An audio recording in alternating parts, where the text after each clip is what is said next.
Sikapi Purbalingga kan semakin parah. Ada bupatinya, tapi tidak ada sistem komandonya. Jadi bagaimana kemarin dengan rotasi jabatan? Justru dinas-dinas pengelola anggaran besar di PLTK. Dan ini kan menjadi pertanyaan besar juga. Sehingga kita wajar sebagai masyarakat Purbalingga tentunya harus bersikap. Purbalingga mau dibawa kemana? Terkait dengan PKL, itu juga tanggung jawab pemerintah daerah melalui Pergub nomor 94 tahun 2019 jelas diatur di situ bahwa PKL itu dialokasikan, diberikan hak-haknya. Kalau Pak Imam Maliki tadi mengatakan PFC itu mati, ya karena di alun-alun dibebaskan, di alun-alun diatur oleh Pergub, dan itu Bupati sudah melanggar Pergub. Sehingga kalau tadi kawan-kawan menyampaikan kepada pelanggaran-pelanggaran yang lain, ya seharusnya memang kita menegur. DPRD sudah bersurat resmi, tidak ditanggapi per tanggal 24 Oktober. Padahal pembahasan APBD tahun 2026 harus dilaksanakan dan harus ditetapkan akhir bulan ini. Tapi tidak ada komunikasi, tidak ada kompromi. Ya kompromi saya pikir dalam hal konteks yang positif, ya. Bukan kompromi istilahnya antara Dewan dan Kong kali kong tentang anggaran, tidak.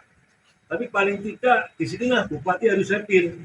Kemarin di paripurna 3 kali, padahal paripurna penting, penyerahan Raperda APBD tahun 2026 tidak hadir. Pandangan umum fraksi tentang RAPBD tahun 2026 juga tidak hadir. Dan tidak mewakilkan atau tidak mendisposisikan apakah itu wakil bupati atau sekda dan sebagainya. Sehingga tugas-tugas bupati sudah dilalaikan.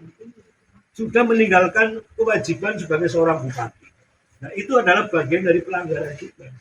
Kalau DPRD ada pelanggarannya ya Pak Supri ya, 6 kali berturut-turut tidak menghadiri rapat paripurna itu juga bisa dipahami. Tapi kalau 5 kali ke-6-nya hadir gugur. Ya Bupati pun juga ada seperti itu.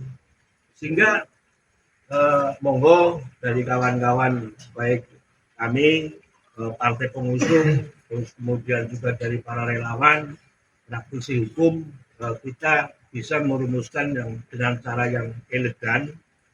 Tapi kami juga sebagai partai pengusung tentunya juga sudah menyampaikan, bahkan melalui partai koalisi lengkap termasuk PKS di dalamnya, akan tetapi tidak ada progres, dan DPRD melalui pimpinan Dewan sudah bersurat juga tidak ada jawabannya.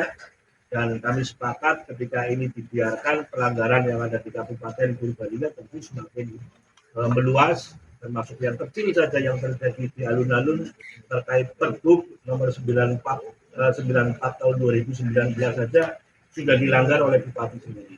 Jadi tentunya bagaimana kita akan bersikap, kita adalah tidak ada tendensi lain, akan tetapi bagaimana Bupati ini serius apa tidak untuk memimpin Purbalingga. Karena tidak serius, tidak betul-betul menjadi leader, maka yang akan memimpin adalah bayangannya, dan bayangannya itu tentunya akan banyak pelanggaran-pelanggaran yang akan dilaksanakan. Seperti contoh kegiatan-kegiatan yang harus dikelola oleh dinas, dikelola oleh partai tertentu, ini juga sudah pelanggaran. Jadi kepada Pak Imam Maliki di statement yang minggu yang lalu, ya kami koreksi bahwa kami tidak mencabut koalisi, tidak mencabut dukungan, tidak. Ya, karena kami pimpinan kami Pak Prabowo sudah merekomendasi. Kami sebagai ketua DPD sudah mendaftarkan bupati dan wakil bupati di KPU. Sehingga tidak mudah kami secara lesan untuk mencabut dukungan, tidak bisa. Ya, akan tetapi kami punya kewajiban harus mengkritisi, harus bersikap. Kalau seperti ini terus, Purbalingga yang dikemas oleh cybernya bahwa alus dalane dan sebagainya, tapi justru jalannya pemerintahan ini stagnan. Saya kira itu. Terima kasih. Wassalamualaikum warahmatullahi wabarakatuh. Waalaikumsalam. Aktivis dan sebagainya, tapi kita beraudiensi ke DPRD. Jika nanti akan ketemu, ya skenario nya begitu. Ya, audiensi dengan DPRD, nanti kita libatkan otomatis Di sana ada ketua dewan, ada para wakil ketua dewan, ketua-ketua fraksi. Nah, kita audiensi menyikapi bagaimana kondisi Purbalingga. Kalau Bu Teni menyampaikan tidak baik-baik saja, menurut versi kami sudah kritis. Karena tidak ada kepemimpinan, tidak ada jalur komando, tidak ada instruksi. OPD bingung, kades-kades bingung. Hanya dikemas selalu dengan saber yang baik-baik terus. Kalau masalah membangun alus dalane dan sebagainya, ada anggarannya, itu barang gampang. Tapi jalannya pemerintah daerah, kebijakan-kebijakan yang justru dengan dewan juga tidak ada komunikasi, sudah diberi surat konsultasi pimpinan dewan sebuah lembaga perwakilan dari rakyat, juga bupati tidak ada respon, bahkan tidak dijawab.